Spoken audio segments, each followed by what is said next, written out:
right, shop tour and garage storage. So this is a woodworking channel, so it is primarily looking at how I organize, my tools, the flow, organization for the shop. However, this is a two-car garage, and so it is shared with family. And so seeing how I utilize that space, so whether you are not a woodworker and looking for some solutions for your garage, feel free to use those timestamps and skip ahead. Or if you also have a shop that has dual purposes, you can stay tuned for that as well. But I'm going to go through just a bunch of the different tools, the setups, the organizers I have, a couple little tutorials spread throughout, some resources, some links. But again, use those timestamps below if you want to just jump to the section that you're looking for. So check it out, shop tour. So here's my space, right? So the two-car garage. Obviously, we're going to focus most of our time here on the wood shop, but it does look like there's a lot going on, but there is plenty of room, right? I've been able to pull off a lot of projects, even with a small space, and of course, also the garage side, right? The family things are a bit chaotic, but there are some systems to make it a little less chaotic. Some of that at the very end, but taking a closer look at the wood shop, just kind of get a feel for the layout before we jump in section by section, just kind of give you a better idea of what we got going on in here. So again, utilize those timestamps if there's something in particular you're looking for, or just sit tight and watch the whole thing. But here we go. Let's start off with a table saw on this Outfeed table. One of the best things that I added to the shop the last couple years was this rolling cart. So it's a mobile workstation from Armor Tool. It works great as an Outfeed table. I used to have an old dresser that worked fine, but what's nice about it is the height is perfect as an Outfeed table for the table saw. It's also perfect height for the Outfeed table for the drum sander. Obviously, you could build something like this, but with a small shop, you really want to maximize your space. And so this fits perfectly here, but then also it's on casters. So I just roll it out. If you see my router bowl video, anytime, power carving, if I'm making a lot of sawdust and I don't have really great dust collection, I like to roll it out into the driveway, make the mess out there. So, you see this in most of my videos. I roll it over here. It's just really versatile, and it's a great, mobile bench. I do have a whole video on how to add some storage into this particular unit, but I love the Armor Tool bench. It's got a lot of other uses. But anyway, little addition to the shop. All right, just want to give you another angle here of the table saw drum sander Outfeed table. So the drum sander, built this card, have a whole video on that. Check that card. But it's simple, got a lot of storage in there, lots of things fit in there. Do have the CA glue storage here, accelerator down. Got my Miter Express, crosscut sled. Here's my really fancy crosscut sled. Garbage can, all that good stuff. But it's just a job site saw, and so I've been using this job site saw for about 5 years. It's great. I got this one in particular because it could fold up and roll away. If you take a look at these pictures here, you can see this is what my shop used to look like, right? When I first started, we parked 2 cars in our garage, and we did that for a while, and then stashed it out of the way. So that is a great solution. Then a while back, made the choice to eliminate, fully embrace one half of the garage, and so it's been stationary. Hope to upgrade the saw this year. That's the goal. So maybe some changes soon. But what's nice about this table saw? All right, what's nice about this table saw is just the space underneath. I mean, you'd get this with any job site saw, but maximizing storage space in a smaller garage. This is my DIY router table, and so it just nestles right under here. Right, I do have a fence that latches on, but I just pull this out, throw it up on my bench, use it, and then when not in use, just comes back under here. And so, again, maximizing that space, especially if you have that open end and you don't have a cabinet saw. So another little corner, little storage. All right, of everything in the shop, as far as organization goes, this French cleat wall is hands down just the best, right? Full customization. And so here you have a bunch of different units. I made these based on Brad Rodriguez, Fix This, Build That, his work. I made these years ago, but customization at its finest. And so I did use a dado stack to make a lot of the cuts, made it a lot quicker. I know some saws can't handle it. Some countries don't allow dado stacks, but you can do this even without. And so it's just pocket holes, a French cleat, for those who don't know, right? Just a piece of plywood cut out of 45. You just mount that to your studs, so then you have the cleat on the back, and it just, it's not going anywhere. and like it's really not going anywhere. And so you can customize it, you can change it out. And so here you have it, right? You can see all of the possibilities. And so I am going to show just a quick little video of me whipping one together real quick, just this basic unit. And you can just kind of get a feel for it. But there's plenty of plans online and other options if you want the exact measurements for different ones. Lots of different ideas. But anyway, quick little tutorial on how to whip up one of these French cleat wall hangers. So just using some 3/4 inch plywood. It's already cut to size. Here I have the top and the bottom piece, and I'm just making some grooves for the dividers. And so whether it's the dado stack or a normal blade, just accounting for the size of the groove, I'm just using some 1/4 inch plywood for my groove, so about a 1/4 inch groove for it, and just cutting the grooves here. And so making sure they line up. So when the divider goes in, it fits in perfectly, and there you have it. But lots of possibilities of what you're going for. But once you got your grooves cut, then go ahead and assemble a box. So this is just a basic pocket hole box. So just using a pocket hole jig, drill your holes and then fasten it. Good clamping pressure always helps. And then add a backer board here, just some 1/4 inch ply. And then here's that groove. Here's that cleat, the French cleat. 45-degree angle, just fasten it on the back. If it's a bigger one, sometimes I would do 2, but you just go ahead and plop it on in place. And then, here you can see it's kind of move them around. So you can change it up every once in a while. But then you got in place, throw in your dividers, and then organize however you see fit. All right, there you have it. Simple box, pocket holes. Again, you don't need the dado to make the cuts. You could just use a normal saw blade, just do a couple cuts. But one more real quick, use those timestamps, skip around if you don't need this, but just a little drill storage because, you just want to be able to pull it out in a hurry and display your drills. Just a quick little project here. So this is more of an inspiration rather than a full tutorial. Plenty of ways of doing this, some great videos online, but just whipping it up real quick in an afternoon, some scrap wood. I went with some wood glue and brad nails just for a quick hold. The wood glue is really what's going to provide the strength. I did go back later and I added some screws up on the top just to make it extra secure with the weight of the drills. But you got your dividers, you got your spacers out, and then just some extra little pieces on the bottom just to hook it in. But pretty basic project, and that's just the great part about a wood shop and being a woodworker. You can make your custom storage all the time, and so you can make it however you want. So you can make a full-on cabinet which has cords and chargers and the whole station, or just a quick little add-on like I did here for the drills. So pretty simple project, but just customize the shop out. So just a little inspiration for you. All right, one of my favorite builds was this workbench. Really, I use it more as a workstation, an assembly table. Not necessarily, a Rubo officially, but I do have the dog holes.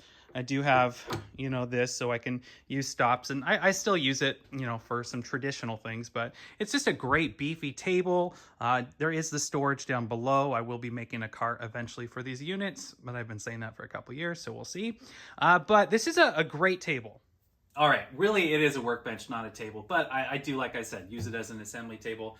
I built this based on Jay Bates' videos.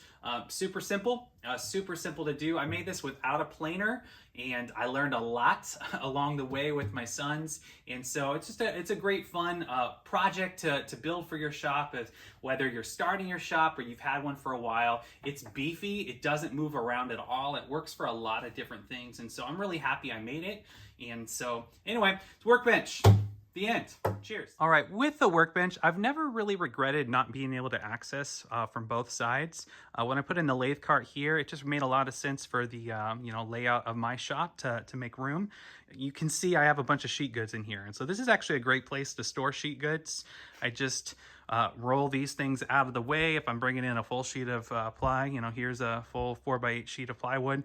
And then also with this, stand back behind on the lathe cart is I have this little shelf here for different jigs. So I've lost so many jigs through the years because I don't know where I put them. And so it's just nice to have a place to hold on to the jigs. I mean, obviously it could be a little bit more organized, but again, this layout helps for both sheet goods and then just storing extra stuff. And at least for me, the last 3 or 4 years with this bench, haven't needed to use the other side. All right, lighting is a must in any shop. So, right now this is what I would have with just my normal lights. I did upgrade, got some LED lights for the garage, but it's not nearly enough to see things, but also, for someone who's making videos, right, you want to be able to see things. And so these are just Costco LED lights, whatever lights you want to get, everyone has their opinion, but these were cheap, they're linkable. I just use one of these little Amazon plug-in units where, I just have plugins in a couple different locations, and this is just by my main light switch, and then quick and easy, turn it on and off, right? So I could wire it, I could, do that whole thing, but this was quick, required no electrical work whatsoever, but lighting, huge, it's key. So get some good LEDs, again, these were like 20 to 30 bucks a piece, and then, maybe a little remote unit. Is the way to go. Links to, all this stuff is here as well as this if you're interested down below. But lighting, a must. All right, miter saw station. So this particular piece looks a little out of place with the blue and different paint jobs. This was here when we moved into our house about 8 years ago, and we just kept it. It's a great little workbench, and it works great for the miter saw. I use the miter saw primarily just to rough cut lumber. I will probably eventually, build on some additions on the side, just, when I upgrade the saw. But for now, this works great for me. I have most of my finishing supplies in here. I got my air compressor. And so this is just a great, space for rough cut lumber and then housing some other things. I do want to talk about this little box for the miter saw. The miter saw is one of the worst offenders for sawdust. And so the box shields most of it in. And then I just, this is some floor runner, vinyl plastic that I got from Home Depot. I cut it into strips and then just tacked it on. And then you just got the hose in there for dust collection. It does a pretty good job keeping the dust down. But, as most woodworkers know, miter saw, chop saw, you're always gonna have a lot of sawdust. But anyway, little miter saw station, workbench thingamajig. So next up. All right, want to talk about the big rack up above. So this is just a Costco metal unit, metal rack that we got when we first moved in. It houses most of our Christmas stuff, as you can see. Houses some other stuff. I did eventually build other ones. We'll get to that in a bit. But this one actually works really well for holding a bunch of clamps. So I store a ton of my clamps up above. There is a light there. But whether you buy a unit that's already there, that's beefy like this, or you build your own. Again, I'll talk more about that later in the video. It is a great little thing. It does take away some space, but it's nice to, it also maximizes space, at least for clamp storage. You can also see, where I don't have a ton of clamps, right? A woodworker can never have enough clamps, but I have a fair amount. But anyway, this works for me for now. And, I'm always, extra cautious. They're not going to fall on my head because they are, 10, 12 feet up in the air.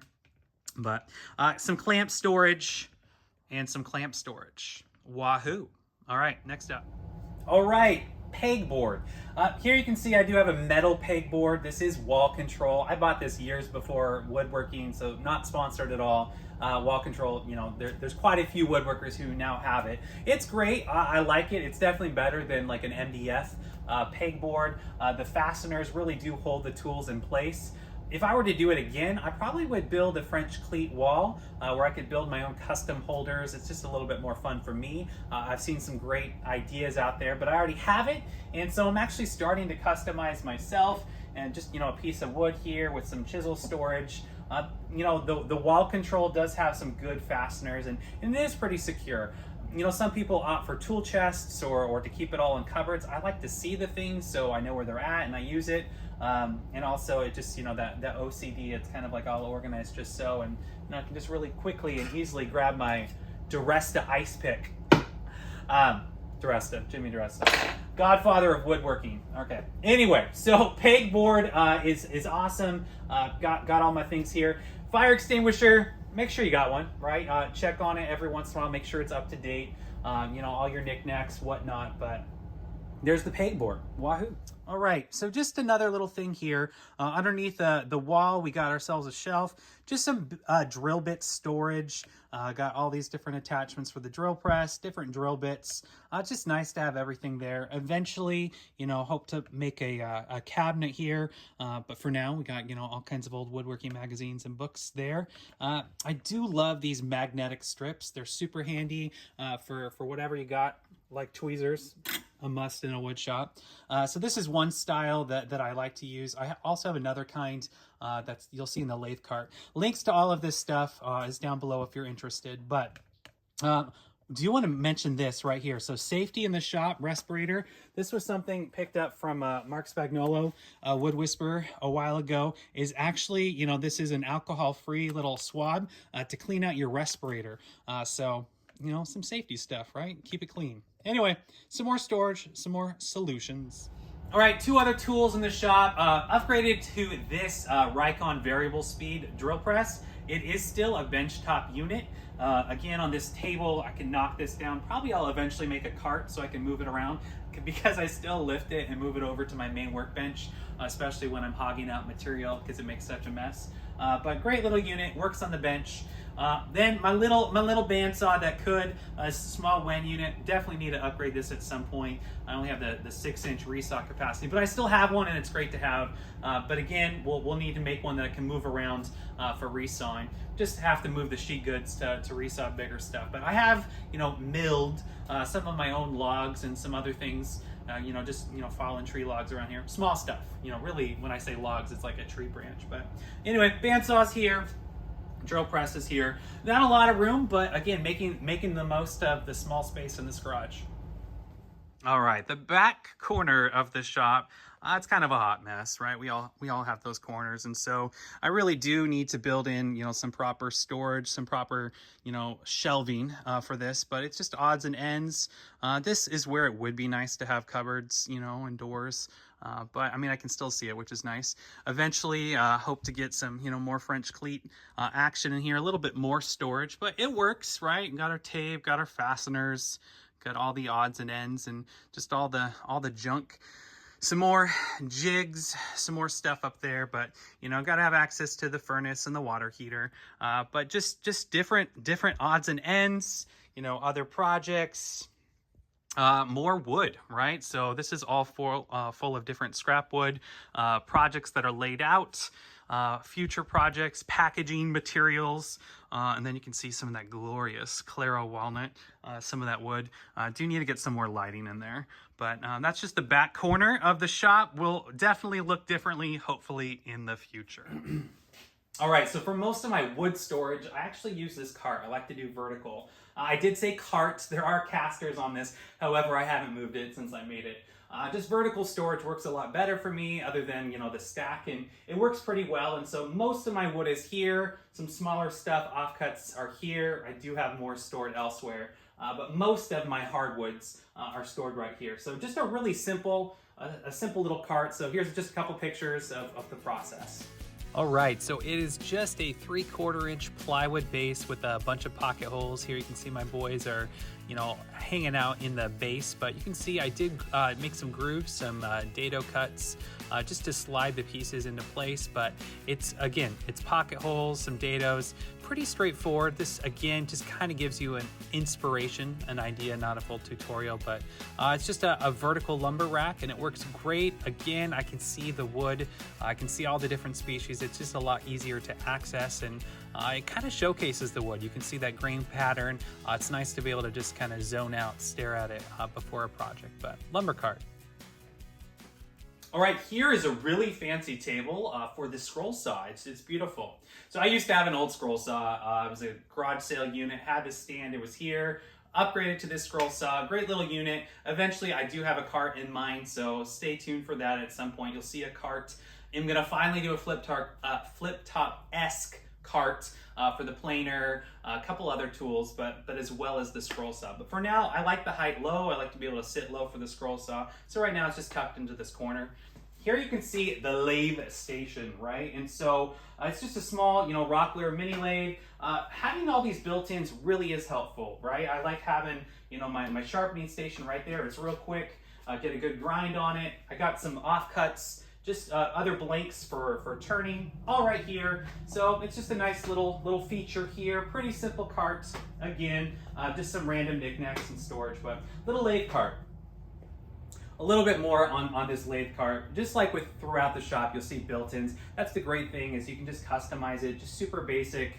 Forstner bit, drill the hole, have a little rest for the chisels, works great. I love using these magnet bars, right? So I have different kinds of magnet bars everywhere, but especially for some of these turning tools, super handy. But again, little customization here on the lathe cart. I do have some more wood storage back in here. I got actually a bunch of Claro walnut slabs back in there, some Santos mahogany, and then just a bunch of 2x4s and other long scrap stuff that just makes its way back into that corner there. It does take up a fair amount of room, but the slabs, they're just massive, and got it there. So dust collector, let's take a look at the dust collector. All right, so common question I get is what dust collection setup do you have?